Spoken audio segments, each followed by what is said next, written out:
এইটা বলা যাবে না আমি জীবনে মরব না। দুনিয়াতে আইসো, একদিন যাইতেই হবে।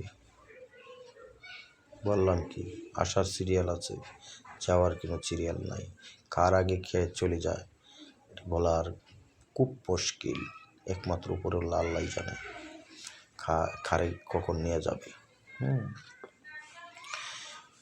তো ওই জন্যই মানুষকে হিংসা করাটা ঠিক না। যে ভালো মানুষ, যে ভদ্র মানুষ, ভদ্র ফ্যামিলির মানুষ, যারা আল্লাহর ভক্ত মানুষ, যারা আমাদের মুসলিম জাতীয় মানুষ, ওরা কোনো দিন মানুষকে হিংসা করবে না, যতই গরিব হোক না কেন। আমি তোমার চেয়ে গরিব হই কি তুমি আমার চেয়ে গরিব হও, হিংসা করা যাবে না, অবহেলা করা যাবে না। কেন যাবে না? সবাই আল্লাহ সৃষ্টি মানুষ।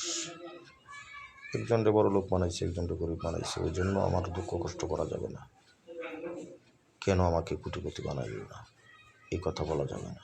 আল্লাহর কাছে শুকরিয়া ভাবতে হবে।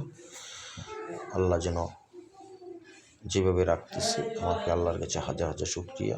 আল্লাহ আমাকে ভালোই রাখছেন, ভালোই খাওয়াইতেছেন। আল্লাহ কাছে হাজার হাজার শুকরিয়া। ঠিক আছে, তুমি আমার জানি না একটি কথা বলে তুমি আমাকে বকটা চলছিল করে দিয়েছ। আমাদের ময়মনসিংহ কি মানুষ, ময়মনসিংহের মানুষ কি মানুষ নয়? কথাটা কেন বুঝো না? এক ডিস্ট্রিক্টের মেয়ে আরেক ডিস্ট্রিক্টে বিয়ে হয় না, এই জন্য কি এই ধরনের কথা বলতে হবে? আরেকজনে কি হয়েছে না হয়েছে সেটা তোমার আমাকে ব্যাখ্যা দিলা, এটা কি ঠিক হলো? আমি চাই শুধু ভালোবাসার মানুষ, কখনো অবহেলা করার লোক নাই।